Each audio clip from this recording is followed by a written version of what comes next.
கனிமுள்ள சஞ்சீவ கொலைக்கு தலைமை தாங்கியவர் கைது. அம்பாறையில் தனித்து களமிறங்கவுள்ள தமிழரசு கட்சி. வடக்கு கிழக்கு ஆளும் கட்சி பாராளுமன்ற உறுப்பினர்கள் கூலியாள் போல் இருக்கிறார்கள், சத்தியலிங்கம் தெரிவிப்பு. உள்நாட்டு பொறிமுறையினூடாக நீதி கிடைக்காது, சாணக்கியன். தலைவர் பிரபாகரனின் வீரச்சாவு தொடர்பான அறிவிப்பு இன்று வெளியிடப்படுமாம், வெளியான தகவல். மீளமைக்கப்பட்ட ஆணையரவு உப்பளம் 26ஆம் தேதி மக்கள் பாவனைக்கு கையளிப்பு. உயிர்த்த ஞாயிறு தாக்குதல், மத்திய வங்கி பிணைமுறை மோசடி, பட்டளந்த விவகாரம் தொடர்பில் ரணிலே பொறுப்பு கூற வேண்டும், சுனில் வட்டகல. அம்பாறை மாவட்டத்தில் தமிழ் தேசிய கூட்டமைப்பாக போட்டியிடும் பேச்சுக்கள் இடைநிறுத்தப்பட்டுள்ளதாகவும், உள்ளூராட்சி மன்ற தேர்தலில் தமிழரசு கட்சி இம்முறை தனித்தே போட்டியிடுகிறது என கட்சியின் பொதுச் செயலாளர் சுமந்திரன் தெரிவித்தார். உள்ளூராட்சி சபை தேர்தல் எதிர்கொள்வது தொடர்பில் இடம்பெற்ற அம்பாறை மாவட்ட தமிழரசு கட்சி முக்கியஸ்தர்களுடனான கலந்துரையாடலின் போது அவர் இவ்வாறு தெரிவித்தார். இதன்போது பாராளுமன்ற முன்னாள் உறுப்பினரும் ஜனாதிபதி சட்டத்தரணியுமான தமிழரசு கட்சியின் பொதுச் செயலாளருமான எம். ஏ. சுமந்திரன், கல்முனை தொகுதி தலைவர் நிதான்சன், சம்மாந்துறை தொகுதி தலைவர், முன்னாள் பாராளுமன்ற உறுப்பினர் கலையரசன் மற்றும் பிரதேச சபையின் முன்னாள் தவிசாளர்கள் கலந்து கொண்டு தீர்மானங்கள் எடுக்கப்பட்டது. மேலும் எதிர்வரும் வாரத்துக்குள் இலங்கை தமிழரசு கட்சியின் வேட்பாளர் பட்டியலை இறுதி செய்வதற்கு தீர்மானிக்கப்பட்டுள்ளதாக தெரிவிக்கப்பட்டுள்ளது. இதன்போது உள்ளூராட்சி சபை தேர்தல் எதிர்கொள்வது தொடர்பில் ஆராயப்பட்டதுடன், அம்பாறை மாவட்டத்தில் உள்ள அனைத்து சபைகளும் கைப்பற்றப்படல் வேண்டும், பெண்கள் பிரதிநிதித்துவம், இளைஞர்களுக்கு தேர்தலில் பங்கேற்க வாய்ப்பு வழங்குதல் உட்பட இலங்கை தமிழரசு கட்சி இம்முறை உள்ளூராட்சி தேர்தலில் போட்டியிடுவது தொடர்பில் கலந்துரையாடப்பட்டதுடன், வேட்பாளர்கள் தெரிவு தொடர்பிலும் அறிவுறுத்தல்கள் வழங்கப்பட்டன. வடக்கு கிழக்கு மாகாணத்தில் ஆளும் கட்சி உறுப்பினர்களாக வந்த எங்களது பாராளுமன்ற உறுப்பினர்கள் அங்கு கூலியால் போல்தான் இருக்கிறார்கள் போல உள்ளார்கள், இலங்கை தமிழரசு கட்சியின் பாராளுமன்ற உறுப்பினர் சத்தியலிங்கம் தெரிவித்துள்ளார். வவுனியா மாவட்டத்தில் மாத்திரமல்ல, எல்லா இடத்திலையும் எங்களுடைய கட்சி பெரும்பாலான சபைகளை எங்களுடைய கட்சியினுடைய ஆளுகைக்குள் கொண்டு வர வேண்டும் என்ற ஒரு எண்ணம் எங்கள் எல்லோருக்கும் இருக்கிறது. அது எங்களுடைய முதல் கடமையுமாகும். ஏனென்று சொன்னால் உங்களுக்கு தெரியும், இந்த தேர்தல் முறை என்பது ஒரு சிக்கலான முறை. நாங்கள் வடக்கு மாகாணத்தில் கடந்த உள்ளூராட்சி மன்ற தேர்தல்களின் போது புதுக்குடியிருப்பு மற்றும் பூநகரி பிரதேச சபைகள், அந்த இரண்டும் தான் நாங்கள் ஒரு கட்சியாக அந்த நேரம் தமிழ் தேசிய கூட்டமைப்பாக நாங்கள் ஆட்சி அமைத்தினாங்க. வவுனியாவில் நாங்கள் எல்லா சபைகளிலும் பெரும்பான்மையான வட்டாரங்களை கைப்பற்றியிருந்தால் கூட 10 வட்டாரங்களிலே 8 வட்டாரங்கள் 80% வட்டாரங்களை கைப்பற்றினாலும் கூட நாங்கள் எதிர்கட்சியாகத்தான் செயல்பட வேண்டிய ஒரு நிலைமை இருந்தது. என்றால் இந்த உள்ளூராட்சி தேர்தல் முறைமை அப்படியானது. ஆகவேதான் நாங்கள் கடந்த உள்ளூராட்சி மன்றத்துக்குரிய வேட்புமனுக்கள் செய்யும் போது கட்சியாக நாங்கள் முடிவெடுத்து தனித்தனி கட்சிகளாக இந்த தேர்தல் முறையினாலே தனித்தனி கட்சிகளாக நாங்கள் போட்டியிட்டு ஒன்று சேர்த்து ஆட்சி அமைப்பது என்ற ஒரு முடிவு எடுத்தினாங்க. ஆனால் அதற்கு பிறகு உங்களுக்கு நடந்தபடி என்று தெரியும். ஆனால் இந்த முறை எங்களுக்கு கடந்த காலங்கள் எல்லாவற்றிலும் விட இம்முறை நான் நினைக்கிறேன் மிகவும் ஒரு சவாலான உள்ளூராட்சி தேர்தல் நடைபெற இருக்கிறது. இந்த உள்ளூராட்சி தேர்தலில் உங்களுக்கு தெரியும், அதிகப்படியான வாக்குகளை பெற்று வந்த ஜனாதிபதி அவர்களுடைய கட்சி 159 ஆசனங்களை ஒரு தனி கட்சியாக இலங்கையினுடைய வரலாறுலே முதலாக 3-2 பெரும்பான்மையோடு ஆட்சி அமைக்கின்ற கட்சி ஒன்று இந்த முறை இலங்கை முழுவதும் உள்ளூராட்சி மன்ற தேர்தலிலே பங்கு பெற இருக்கிறார்கள். கடந்த உள்ளூராட்சி மன்ற தேர்தலில் அவர்கள் வடக்கு கிழக்கில் நாமினேஷன் கொடுக்கவில்லை என்பது உங்களுக்கு தெரியும். இந்த முறை அவர்கள் பங்கு பெற்றுகிறார்கள். ஆகவே நாங்கள் எங்களுடைய தேர்தல் வியூகம், எங்களுடைய தேர்தலில் பங்கு பெற இருக்கின்ற வேட்பாளர்கள், அவர்களுடைய சேவை மனப்பான்மை, அவர்களுடைய அறிமுகம், இதுகள் எல்லாம் எங்களுடைய வெற்றியிலே இந்த முறை பாரிய தாக்கத்தை செலுத்தும்.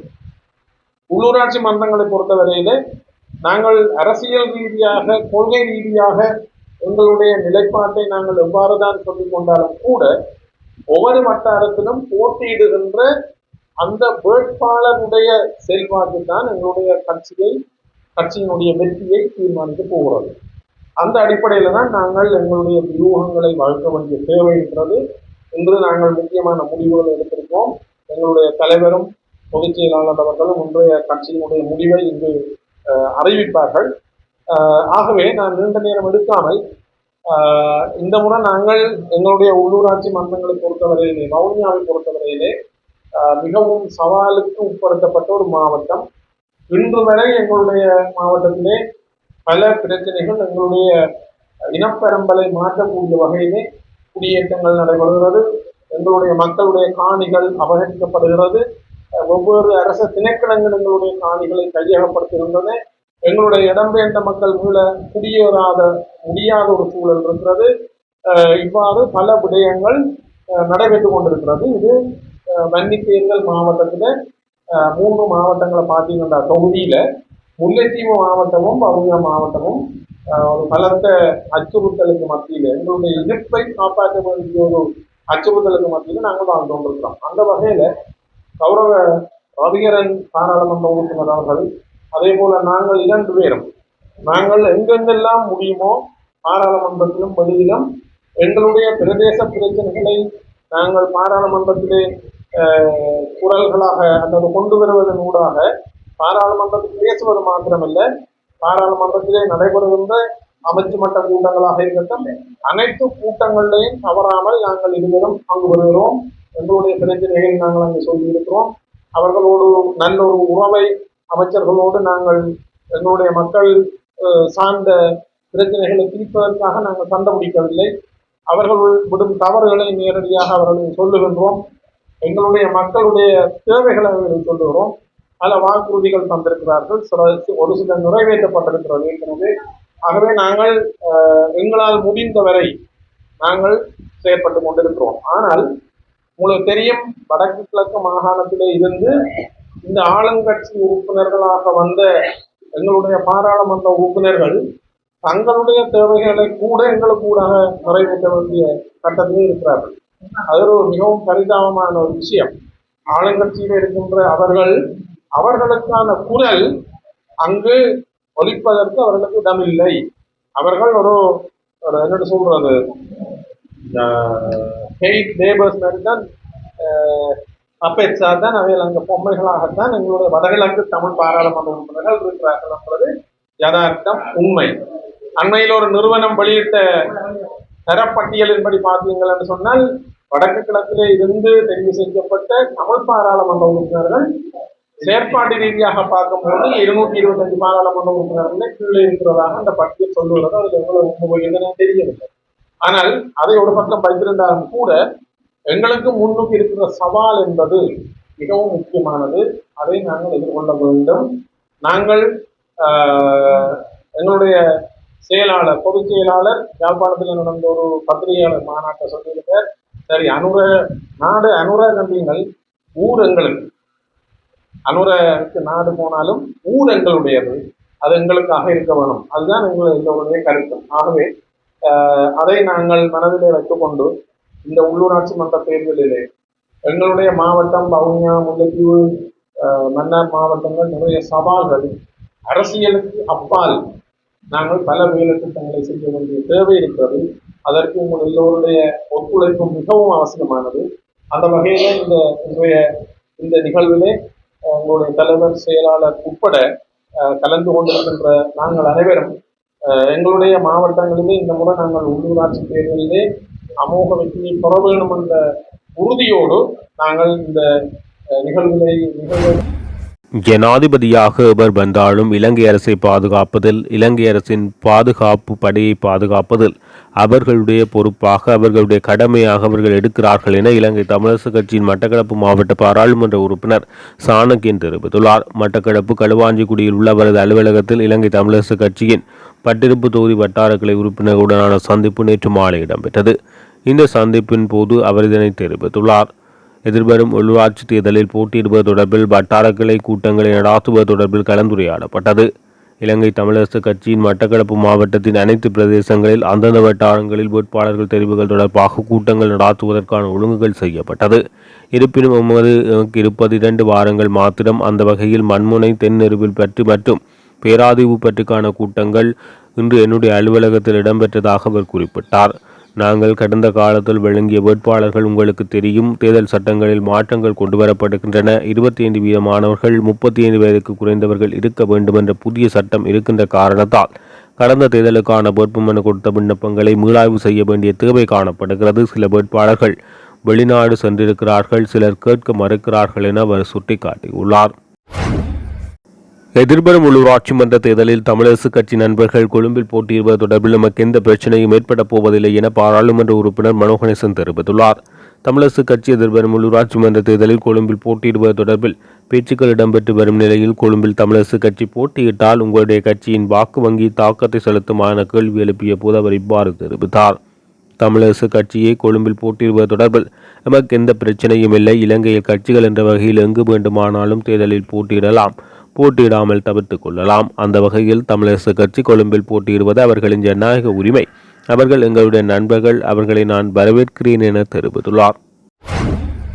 தேசிய மக்கள் சக்தி ஜனாதிபதி தேர்தல் மற்றும் பொது தேர்தலில் வழங்கிய வாக்குறுதிகள் முற்றிலும் பொய்யானது என்பதை மக்கள் ஏற்றுக்கொண்டுள்ளார்கள் என முன்னாள் பாராளுமன்ற உறுப்பினர் உதய கமன்பில தெரிவித்துள்ளார். சர்வஜன அதிகார கட்சியின் காரியாலயத்தில் இடம்பெற்ற வேட்புமனு தாக்கல் தொடர்பான நேர்காணலில் கலந்து கொண்ட பின்னர் ஊடகங்களுக்கு கருத்து தெரிவிக்கையில் அவர் இவ்வாறு தெரிவித்தார். நடைபெறவுள்ள உள்ளூராட்சி மன்ற தேர்தலில் சகல தேர்தல் மாவட்டங்களிலும் போட்டியிட உள்ளது. தேசிய மக்கள் சக்தி ஜனாதிபதி தேர்தல் மற்றும் பொது தேர்தலில் வழங்கிய வாக்குறுதிகள் அனைத்தும் பொய்யானது என்பதை மக்கள் விளங்கிக் கொண்டுள்ளார்கள். அரசாங்கத்தால் மிதமிஞ்சிய பொய்யால் மக்கள் கடும் அதிருப்தி அடைந்துள்ளார்கள். நடைபெறவுள்ள உள்ளூராட்சி மன்ற தேர்தலில் அரசாங்கத்தின் பொய்களுக்கு மக்கள் தகுந்த பாடம் கற்பிப்பார்கள்.